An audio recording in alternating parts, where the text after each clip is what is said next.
ఐ2ఐ న్యూస్కు స్వాగతం. అంతా సక్రమమే, అక్రమాలు ఏమీ లేవు. రాజకీయ ప్రయోజనాల కోసం మమ్మల్ని బలి చేయొద్దు. సర్వే నంబర్ 143 26/2 అంతా రెవెన్యూ భూమి మాత్రమే. నిజ నిర్ధారణ కమిటీ అవకాశం ఇస్తే అన్నీ నిరూపిస్తాం. విలేకరుల సమావేశంలో క్రషర్స్ అండ్ క్వారీస్ ఓనర్ ప్రధాన కార్యదర్శి వెల్లడి. Ibrahimpatnam news today. గత 40 సంవత్సరాల నుండి అన్ని ప్రభుత్వ శాఖల నుండి వివిధ రకాల అనుమతులతోనే క్వారీస్ మరియు క్రషర్స్ నడపబడుతున్నాయి. కొందరు వ్యక్తిగత రాజకీయాల కోసం క్వారీలను రాజకీయం చేసి ప్రజలకు తప్పుడు సంకేతాలు వెళ్లే విధంగా అసత్య ప్రచారాలు చేస్తున్నారు. అభివృద్ధిలో భాగంగానే మేము వ్యాపారాలు నిర్వహిస్తున్నాము. ప్రభుత్వం చేస్తున్న అభివృద్ధికి మరియు పేదల ఇళ్ల నిర్మాణం అడ్డుకునేందుకు ప్రతిపక్షాలు చేస్తున్న రాద్ధాంతం మాత్రమే. సర్వే నంబర్ 143 26/2 భూములన్నీ రెవెన్యూ భూములే.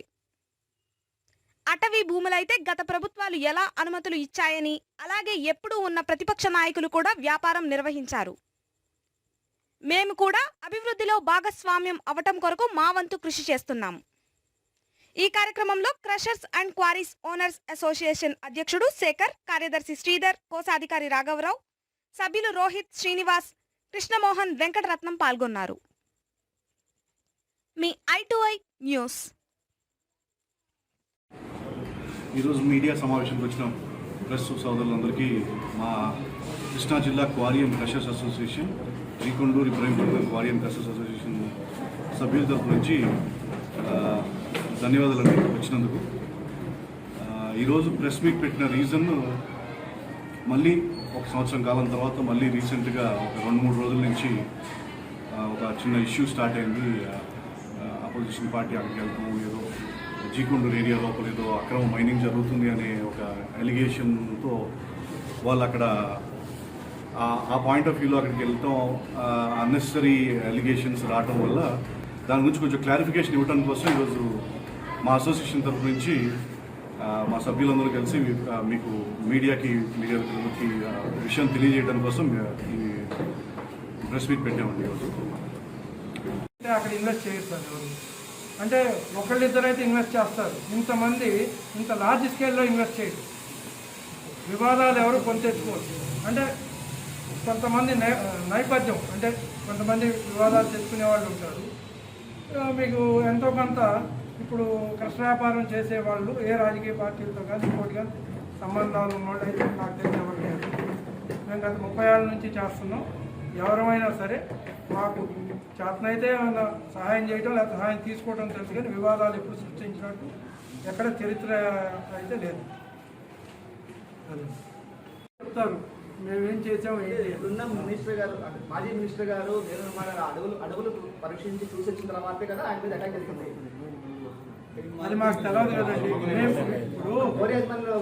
ఇప్పుడు దేవినేని ఉమామహేశ్వరరావు వల్ల మీరు ఇబ్బంది పడుతున్నారా అని అడిగామా? కాదండి, మాజీ మంత్రి దేవినేని ఉమామహేశ్వరరావు వల్ల మీరు దేవినేని ఉమామహేశ్వరరావు కాదండి, ఎవరు అడవి అన్నా వాళ్ళ వల్ల మేము ఇబ్బంది పడ్డట్టు. ఇప్పుడు అన్నదండి కదండి ఉమామహేశ్వరరావు. అట్లా కాదండి, ఉమామహేశ్వరరావు ఒక్కళ్ళే కాదు కదా. ఇప్పుడు ఉమామహేశ్వరరావు అంటున్నారు, ఓకే, ఆయన అమ్మటి చాలామంది లోకల్ తెలుగుదేశం నాయకులు ఉన్నారు. వాళ్ళు మాతో పాటు వ్యాపారం చేశారు. వాళ్ళకి క్వారీలు ఉండే, వాళ్ళకి క్రషర్లు ఉండే. మరి వాళ్ళు వచ్చి ఖండించాలి కదా. మేము వాళ్ళందరం కలిసి తిరిగిన వాళ్ళమే కదా. మేము ఉమాగారితో తిరిగిన వాళ్ళమే కదా. కొంతమంది మాలో కొంతమంది ఉమాగారితో తిరిగిన వాళ్ళే కదా.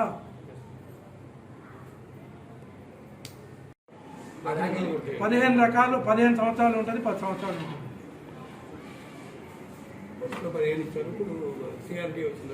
అర్థం కోసం సృష్టించింది. దేవినేని మాస్టర్ పదే ఆరోపణ చేస్తున్నారు కదా, ఇది ఫారెస్ట్ భూమి అని. సార్, ఇప్పుడు మీరు ఒక ఇల్లు కట్టుకుంటారు, పక్కా రిజిస్ట్రేషన్ చేయించుకుంటారు, లోన్ తీసుకుంటారు, అంతా అవుతుంది. మీది వివాదమైన ఇంట్లో మీరు ఇల్లు కట్టుకున్నారంటారు, ఇంక మీరేం చేయాలి? దానికి సామాన్య వ్యక్తి చెప్తే వినొచ్చు, కానీ ఒక 2 సార్లు ఎమ్మెల్యే గెలిచిన వ్యక్తి, ఒక మాజీ మంత్రికి చేసిన వ్యక్తి, ఆయన అయాము పర్మిషన్ వచ్చినప్పుడు ఆయనగా ఈరోజు ఆరోపణ చేస్తున్నారు ఇది ఫారెస్ట్ భూమి అని పని. మీరు కాదు, ఇప్పుడు 143/26/2 రెవెన్యూ భూమి మీరు అంటున్నారు. అంటే అది కూడా తెలియని స్థితిలో లేరని అంటాం మేము. ఇప్పుడు ఒకటండి, చెన్నుబోయిన చిట్టిబాబు గారు ఉన్నారండి, ఆయన తెలుగుదేశం ప్రముఖ నాయకుడు మన ఏరియాకి. దంపాల సీతారావు గారు ఉన్నారండి, మన ఏరియా ఓ నాయకుడు, చుట్టుకొద్దులో వాసు ఉన్నారు కొండపల్లి. ఈ ముగ్గురు మరి ఆ ఏరియాలోనే వ్యాపారం చేశారు కదండి. మరి అప్పుడు ఏమనాలి దాన్ని? అంటే రాజకీయాల కోసం మమ్మల్ని బలి చేయొద్దని మేము అందరినీ వేడుకుంటున్నాం, వాళ్ళ రాజకీయాల కోసం. ఇంకొకటి అండి, మీరు అడిగిన దానికి ప్రతి ఒక్కదానికి మేము ఆన్ పేపర్ రికార్డ్ చూపించాం. సార్ చిన్న ఇప్పుడు జరిగేది ఈ మట్టి వివాదం, గ్రావిల్ వివాదం. అయితే దీంట్లో ఈ మీరెందుకు వచ్చారు? అసలు మట్టి అనేది ఎక్కడ ఉంటుందండి? క్వారీలో ఉంటుంది. మట్టి అనేది సపరేట్ ఉండదు. చెరువులోనో గుళ్ళోనో ఇంకో చోట తీసుకుంటే మాకు సంబంధం లేదు. అదేనండి మేము అనేది. ఇప్పుడు మీకు నాకు గొడవ అయితే మన ఇద్దరం చూసుకోవాలి. మీరేం చేస్తున్నారు? మొత్తం ప్రశ్న అందరినీ తీసుకొస్తున్నారు. అట్లా అయిపోయింది మా పరిస్థితి. ఆ గొడవ ఎవరో వాళ్ళు చూసుకోవాలి. మేమేం చేసాము? మట్టి అసలు అక్రమ మైనింగ్ ఏంటండి? నాకు అర్థం కాదు. అక్రమ మైనింగ్ అంటే ఏంటి? అక్రమ మైనింగ్ అని అనటానికి, దాన్ని ఆపించడానికి, దాన్ని ఫారెస్ట్ అంటే ఎట్లా? ఇప్పుడు ఈ ఇంటికి కాంపౌండ్ వాళ్ళు ఇక్కడ ఉంది, ఇక్కడ కాదు అవతల ఉంది అని అనేది ఆధారం లేకుండా చెప్తే ఎట్లా? బ్రిటిష్ వాళ్ళ కాడ నుంచి పిల్లర్స్ ఉన్నాయి, మనందరం వెళ్ళి ఎక్కొచ్చు. ఇప్పుడు కొంతమందికి నాయకురారు వాళ్ళకి ఐడియా ఉంది, ఎందుకంటే కొలతలు వేసినప్పుడు వీళ్ళని కూడా తీసుకెళ్ళారు, కూర్చున్నారు. వీళ్ళు నుంచున్న దగ్గర నుంచి 1 కిలోమీటర్ అవతల రెవెన్యూ ఫారెస్ట్ స్టార్ట్ అవుతుంది. అది కాదు అని అంటే ఎట్లా? ప్రజెంట్ ఉమా గారు కేవలం పొలిటికల్ స్టంట్ కోసం వాడుకుంటున్నారు దాన్ని, అంతే కదా? కనుక మీరు చెప్పొచ్చేది అది ఇప్పుడు 100% అండి. సార్ రేపు వచ్చే టీడీపీ వేసిన నిజాయితీ కమిటీ వస్తుంది కదా రేపు, మాకు అవకాశం ఇస్తే అడవుల్లో వస్తుంది కదా, మీరు పర్మిషన్ ఇస్తున్నారా అడవుల్లో రావడానికి? మేమెవరు ఒక నిమిషం, గతంలో ఎవరైనా రిపోర్టర్స్ కానీ లేకపోతే రాజకీయ నాయకులు కానీ వస్తే ఎవరు పర్మిషన్ తీసుకుని వచ్చారు అన్న బాధను కూడా మీకు గౌరవం ఇవ్వండి. అది తప్పండి. అది ఎవరైనా చేసినా తప్పు భాషా గారు. కాదు, అది ఎవరు చేసినా తప్పు. మీరు కనుక మాకు ముందే తెలియజేస్తే మేము ఎంతో కొంత మర్యాద చేసి మంచినీళ్ళు ఇచ్చో లేకపోతే టీ ఇచ్చో పంపిస్తాం. ఎందుకంటే మీరు ఇవాళ రావడానికి రాజమార్గాల్లాగా రోడ్లు ఉన్నాయి. మేము మంచినీళ్ళు తాగటానికి కూడా అవకాశం లేని రోజుల్లో లైట్ అనేది తెలవకుండా మేము అక్కడ ఉండి అవన్నీ నిర్మించుకుంటాం. దానికి ఏమన్నారు తెలుసా మన శ్యామచంద్ర గారు? నీ అవసరం కోసం నువ్వు డెవలప్ చేసుకున్నావు అంటారు. నా అవసరం కోసం అంత లోపలికి గడ్డమడుగు వాళ్ళను కట్టుబడి పాలే వాళ్ళు కూడా వెళ్ళాం. ఏదో మా జాతకం బాగాలేక మేము అక్కడికి వెళ్ళాం, డెవలప్ చేసాం. వాళ్ళు కూర్చోడానికి ఓ చెట్టు, ఓ మంచినీళ్ళు, ఓ షెల్టర్ ఉంది. మేము వెళ్ళినప్పుడు ఏమీ లేవు. కంప్లీట్గా రెవెన్యూ ల్యాండ్ అని చెప్తారు. 100% అండి. మళ్ళీ హైకోర్టు ఆర్డర్ ఇచ్చిందండి 2016లో. రిట్ పిటిషన్ నెంబర్ వచ్చేసి దానికి 21/806 409 39 40 997 and 40 998 of 2016 complete forest land అని చెప్పేసి హైకోర్టు ఇచ్చిన టైంలో ఆర్డర్ ఇచ్చిన దాన్ని నేను చెప్తాను సార్. హైకోర్టు దాంట్లో ఆ ఆర్డర్ నాకు తెలుసండి. చెప్పండి. అది ఆర్డర్ కాపీ తీయండి. ఆర్డర్ కాపీ అది ఆ ఆర్డర్ ఏమని ఇచ్చిందంటే వాదోపవాదాలు విన్న తర్వాత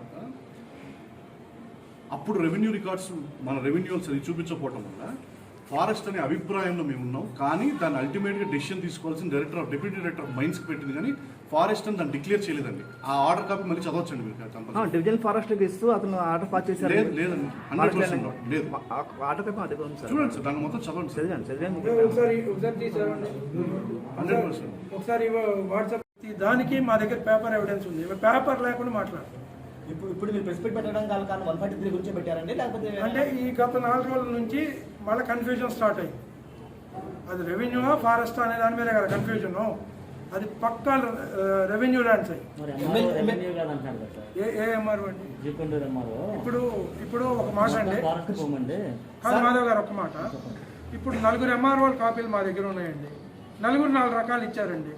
మేమేం చేయాలి? 2018 అదే అట్లనే చెప్పట్లేదండి. మా దగ్గర 4 ఎంఆర్ఓలు ఉన్నారు. అది ఎక్కడికి వెళ్ళిపోయింది? టాప్ రెవెన్యూ ప్రిన్సిపల్ సెక్రటరీ, ఇంకా అంతకన్నా పెద్ద పోస్ట్ ఏమి ఉండదు. ఆయన చీఫ్ సెక్రటరీ క్యాడర్లో ఉన్నాడు. ఆయన ఆర్డర్ పాస్ చేశాడు. ఆర్డర్ మా దగ్గర. ఇప్పుడు తహసీల్దార్ కాదని లేకపోతే కలెక్టర్ గారు కాదంటే అంటే మనందరం చదువుకున్నాం కాబట్టి ఎవరు చెప్పింది ఎవరు వినాలి? అసలు అది డిసిప్లినరీ యాక్షన్ తీసుకోవచ్చు అంట వీళ్ళు చేసిన పనికి. సార్ నిన్న ప్రెస్ మీట్లో కూర్చొని ఎమ్మెల్యే గారితో పాటు మీరు ఉన్నారు కదా నిన్న, దాంట్లో ఎమ్మెల్యే గారు 3 కోట్ల రూపాయలు దేని మాకు ఇచ్చారు ఈ కోరి అసోసియేషన్ లేదని చెప్పారు స్టే తీసుకురావడం కోసం. ఎంతవరకు వాస్తవాలు ఉన్నాయంటారు ఆ మాటల్లో? దాని మీద మేమేం మాట్లాడలేదు. మీరు పక్కనే ఉన్నారు కదా సార్ ప్రెస్ మీట్. ఉన్నాను, నేను వినలేదు అనలేదే, నేను వినలేదు, నాకు తెలియదు అని అనలేదు కదా. ఇక దాని గురించి వద్దు సార్, మాకు కొన్ని ఇబ్బందులు ఉన్నాయి. ఎందుకంటే అసలు ఇందులో చాలామందికి మీరు పుట్టినప్పటి నుంచి మేము క్వారింగ్ చేస్తున్నాం అక్కడ అని తెలిసి కూడా మీ వృత్తిరీత్యా మీరు మమ్మల్ని అడగాలి కాబట్టి మీరు అడుగుతున్నారు.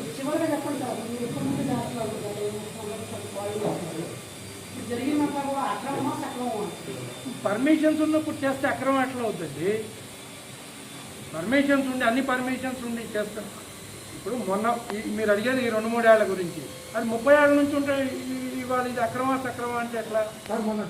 ఇంకొకటి, ఎవరైనా మాకు అవకాశం ఇస్తే మేము అన్నీ తీసుకొచ్చి చూపిస్తామండి. ఇప్పుడు మీ అందరితో మాకు పరిచయాలు ఉన్నాయి కాబట్టి మీతో కూర్చోబెట్టి మేము అన్నీ చూపించగలిగాం. అలా మిగతా వాళ్ళు కూడా అవకాశం ఇస్తే రేపు కమిటీ వస్తుంది, ఆ కమిటీ మీలా అంటే మాకు అవకాశం ఇస్తే మేము ప్రతి పేపర్ చూపించగలం. అలానేం కాదు, ఈ గత 4 రోజుల నుంచి జరుగుతున్న సంఘటనలు కొంచెం మాకు ఇబ్బందిగా అనిపించింది కాబట్టి పేపర్ అయితే మారదు కదండి. ఎవరు వచ్చినా ఎవరిపైన మా పేపర్ మారదు, మా రైట్ మారదు. టోటల్గా మీరు చెప్పేది వివాదాలకు ఏవైతే ఇప్పుడు ఉందో ఏరియా ఉందో ఏరియా మొత్తం 153 వివాదాలు అనేది కొంతమంది కావాలని సృష్టించిందంటే అది వివాదం. ఫర్ ఎగ్జాంపుల్ లోకల్ వాళ్ళు స్టే తీసుకొచ్చారు కదా, స్టే తీసుకొచ్చినప్పుడు 3 మెన్ కమిటీ రిపోర్ట్ సబ్మిట్ చేయమని. ఆ 3 మెన్ కమిటీ సబ్మిట్ చేసింది. ఆ 3 మెన్ కమిటీ సబ్మిట్ చేసిన తర్వాత ఫైల్ మొత్తం రన్ అయింది. Up to revenue principal secretary దాకా వెళ్ళి ల్యాండ్ సెటిల్మెంట్ వాళ్ళ దగ్గర, సిసిఎల్ దగ్గర, అందరి దగ్గర అప్రూవల్ అయ్యి అదొక మెమో అంటే ఒక జీవో పాస్ అయ్యి అది రెవెన్యూ ల్యాండ్ అది రెవెన్యూ ల్యాండ్ అని గవర్నమెంట్స్ అక్కడ ఆర్డర్ పాస్ చేసి రెవెన్యూ ప్రిన్సిపల్ సెక్రటరీ గారు ఇచ్చిన ఆర్డర్ని కలెక్టర్ గారు ఇది కరెక్ట్ కాదనడానికి కలెక్టర్ గారికి ఎక్కడ పవర్స్ ఉంటాయి? ఊరిని మీరు ఆలోచించండి, ఎవరైనా ఆలోచించండి. ఇప్పుడు గుంటూరు జిల్లా ఇప్పుడు మన కలెక్టర్ గారు చెప్తే తహసీల్దార్ గారు చేయడం మన్మోహన్ సింగ్ గారు ఆర్డర్ ఉంది, కావాలంటే ఆర్డర్ కాపీ ఇస్తాం మేము. ఇప్పుడు మేము రెవెన్యూ ల్యాండ్ అని చెప్పడానికి పక్కా మాకున్న స్ట్రెంగ్త్ ఏంటంటే అది పక్కాగా రెవెన్యూగా మార్చేశారు.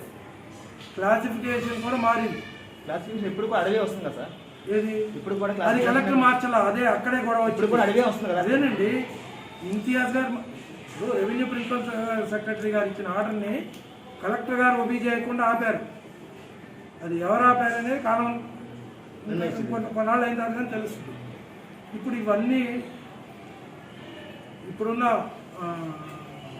సినారియోలో మేము అందరికీ ఇవన్నీ చూపెట్టబట్టే మేము రన్ చేయగలుగుతున్నాం. లేకపోతే మా మీద అంత ప్రెషర్ ఉంది.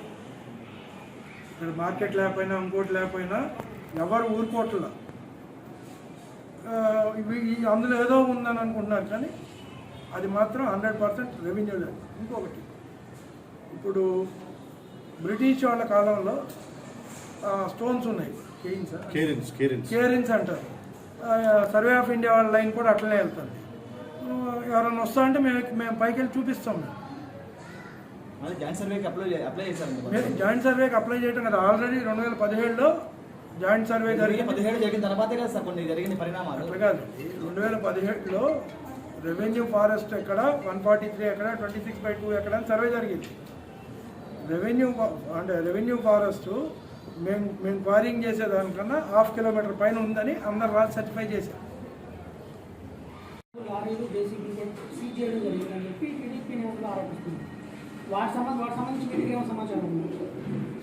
అది మాకు తెలియని సబ్జెక్ట్ అండి. అక్కడ జరిగిందని మేము న్యూస్ ద్వారానే చూస్తున్నాము. మా అక్కడ ఏరియాలో కొన్ని వెహికల్స్ సీజ్ చేసిన మాట వాస్తవం. తర్వాత ఆ సీజ్ చేసిన వాళ్ళు కోర్టుకి వెళ్ళి కోర్టు నుంచి ఏదైనా పెనాల్టీ ఏమైనా కట్టేసి తీసుకొచ్చున్నారో అది మాకు దాని గురించి నాలెడ్జ్ లేదండి. ఇప్పుడు అక్రమ మైనింగ్ దానికి దీనికి సంబంధం లేదండి. ఫర్ ఎగ్జాంపుల్ ఒక వెహికల్లో ఒక 10 టన్స్ లోడ్ తీసుకెళ్ళాలి. ఇప్పుడు కొంచెం ఎక్కువ లోడ్ తీసుకెళ్తే కూడా దానికి ఫైన్ వేసే ఛాన్సెస్ ఉంటాయి. సో దీనికి ఏం టాపిక్ అది మాకు తెలియదండి. సో అది ఇప్పుడు అయితే ఆ ఇష్యూ సాల్వ్ అయిపోయింది. It is about 1.5 year back జరిగిన స్టోరీ. అంటే దేవినేని మహేశ్వరరావు ఎప్పుడైతే వారి అక్రమమైన అన్నారా మరొక అక్రమమైన అన్నారా? ఇప్పుడు మీరు ఖండించడానికి కారణం రాకపోయి అక్రమమైంది అంటున్నారా లేకపోతే గ్రావెల్ అక్రమమైంది అంటున్నారా? సార్ అసలు మేము ఏ పర్సనల్ ఇండివిజువల్ పర్సన్ గురించి మేము ఏ పొలిటికల్ పార్టీ గురించి మేము చెప్పదలుచు మాకు సంబంధం లేదు సార్ ఎవరితో. అక్కడ ఇష్యూ జరిగినప్పుడు ఏమవుతుందంటే ఆటోమేటిక్గా ఆ ఏరియా మొత్తానికి అసలు ల్యాండ్ మీద ఓనర్షిప్ ఆఫ్ ద ల్యాండ్ మీద ఇష్యూ వచ్చింది కాబట్టి మేము స్పందిస్తున్నాం సార్. లేకపోతే ఏరియా రెవెన్యూ భూమి ఫారెస్ట్ భూమి అది ఏ సర్వే నెంబర్లో ఉంది, అసలు సర్వే నెంబర్ ఉందా లేదా అని సర్వే నెంబర్ 143 అనేది ఓకే లోయా విలేజ్లో ఉందండి. దాని విస్తీర్ణత వచ్చేసి 216 acres .25 cents. అది అబ్సల్యూట్లీ రెవెన్యూ భూమి. దాని రికార్డ్స్ మనం సృష్టించడానికి బ్రిటిష్ వాళ్ళ కాలం నుంచే ఉంది రికార్డ్స్. దాని FMB మ్యాప్స్ ఉన్నాయి. ట్రావెల్స్ డేటా మన సర్వే సెటిల్మెంట్ డిపార్ట్మెంట్ దాని ట్రావెల్స్ డేటా అప్పుడు ఆ భూమి పుట్టినప్పుడు ట్రావెల్స్ డేటానే ఉంటుంది. సో అది మనం కొత్తగా సృష్టించేది ఏం లేదండి. అది ఉంది కాబట్టి అది ప్రభుత్వ భూమి కాబట్టి కొండ టైప్ ఆఫ్ ల్యాండ్ కాబట్టి దాన్ని మైనింగ్ కోసం ఇచ్చినారండి. అంటే మీరు చెప్పే 143 గురించి మీరు మాట్లాడడానికి వచ్చారు అక్కడికి, లేకపోతే యావరేజ్ ఓవరాల్గా మొత్తం అన్నిటినీ కలిపి 143, 26.2 అన్సర్వేడ్ బ్లాక్ ఇవన్నీ కూడా బ్లేమ్ అన్నిటి మీద పడిపోతుంది. సో అందుకు అన్ని ఓవరాల్గా అన్నిటి మీద మాట్లాడడానికి కోసం వచ్చాం. వికెట్ ఎక్కడ చెప్పించారు? ఎవరు మీరు వికెట్ చెప్తారు కదా స్టేని నేను చెప్తున్నా కదా. అంటే మన్మోహన్ సింగ్ గారి దగ్గర ఎమ్మెల్యే గారి దగ్గరికి వెళ్ళారు, కోరి యాజమాన్యాలు అప్పుడున్న మంత్రి గారి దగ్గర. మేమేమన్నాం అంటే మా అసోసియేషన్ తరఫు నుంచి మేమేమన్నామంటే మీరు ఎంక్వైరీ చేసుకోవడానికి మా ఆపరేషన్స్ ఆపడం అవసరం లేదు కదా, దాని మీద బేస్ అయ్యి చాలా డెవలప్మెంట్ యాక్టివిటీస్ బేస్ అయ్యి జరుగుతున్నాయి. ఆ ఆపరేషన్స్ ఆపి చేసుకో బదులు జరుగుతూనే ఆపరేషన్స్ చేసుకోవచ్చు కదా, మీరు ఎంక్వైరీ చేసుకోండి. ఎన్ని కోరీలు ఉన్నాయి సార్? మొత్తం 18 లీజులు ఉన్నాయండి. అందులో ఒక కంపెనీకి 105 ఎకరాలు లీజు ఉంది. దాని తర్వాత స్టే ఇచ్చిన తర్వాత కోర్టుకి వెళ్ళారు కొంతమంది స్థానికులు. 3 men కమిటీ మీద కోర్టు ఆర్డర్ వచ్చింది కదా, ఆ బేసిక్ మీద ఏమైనా ఆర్డర్ వచ్చిందండి బయటకి? 3 men కమిటీ కూడా ఏం చెప్పిందండి, ఖచ్చితంగా దాని మీద అంబిగ్విటీ ఉంది, పక్కా రెవెన్యూ భూమి అని చెప్పి 3 men కమిటీ కూడా ఇచ్చింది. ఏ సంవత్సరం వచ్చింది సార్ 3 men కమిటీ? 2018లో ఇచ్చింది కదా. 2020లో ఇంతియాజ్ బాషా గారు కూడా ఆర్డర్ పాస్ చేశారు కదా సార్. ఎవరు? ఇంతియాజ్ బాషా గారు. అంటే ఆ ఆర్డర్ని కూడా కోర్టు పరిగణలో తీసుకోవద్దని చెప్పింది కదా. అవును, మీరు వెళ్ళి ఆల్రెడీ ఇప్పుడున్న ఉషారా అనేది వేమూరి ఉషారా అనే దగ్గరికి వెళ్ళి మీరు ప్రిన్సిపల్ సెక్రటరీ దగ్గరికి వెళ్ళి స్టే ఇచ్చారు కదా మీరు, ఈ కాపీ మీద కదా వెళ్ళింది. అవును, గవర్నమెంట్ డెసిషన్ తీసుకోవాలి కదా దాని మీద. స్టే వచ్చింది సార్ అర్థమైపోతుంది సార్ ఇది ఒకటి చెప్పనండి. సర్వే నెంబర్ 143 FMB స్కెచ్ అండి. 1943-44లో అప్పటి office incharge survey of land and records north range Cocanada 1943. దాని లాటిట్యూడ్ లాంగిట్యూడ్ దాని పక్కన కొండపల్లి రిజర్వ్ ఫారెస్ట్ ఉన్నట్టుగా క్లియర్గా ఇది FMB నాది మా దగ్గర ఉన్నది కదా, సర్వే సెటిల్మెంట్ని తీసుకొచ్చుకుంది, ఆర్కైవ్స్ని తీసుకొచ్చుకుంది. దీన్ని ధృవీకరిస్తూ మండల్ సర్వేయరు MRO గారు కూడా ఇద్దరు సంతకం పెట్టే కాపీస్. అంటే మీరు చెప్పే మాట ఇది ఫారెస్ట్ అని ఎలా చెప్తున్నారు? ఇప్పుడు ఫారెస్ట్ అంటే దాని మీద జై విజయకృష్ణ నామ ఎందుకని మీ మీద కంప్లైంట్ పెట్టడం జరిగిందండి? ఎవరో ఆకాశరామం ఉత్తరం రాసి ఇది ఫారెస్ట్ ఒక ఎలిగేషన్ చేసినప్పుడు మేడం ఏం చేశారంటే ఎంక్వైరీ వచ్చారు.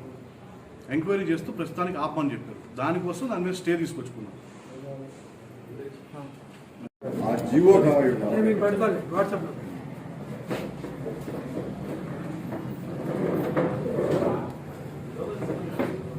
లేటెస్ట్గా మొన్న 21వ తారీఖు పోయిన నెల సెంట్రల్ గవర్నమెంట్ ఏదో లెటర్ పెట్టిందన్నారు స్టేట్ గవర్నమెంట్కి.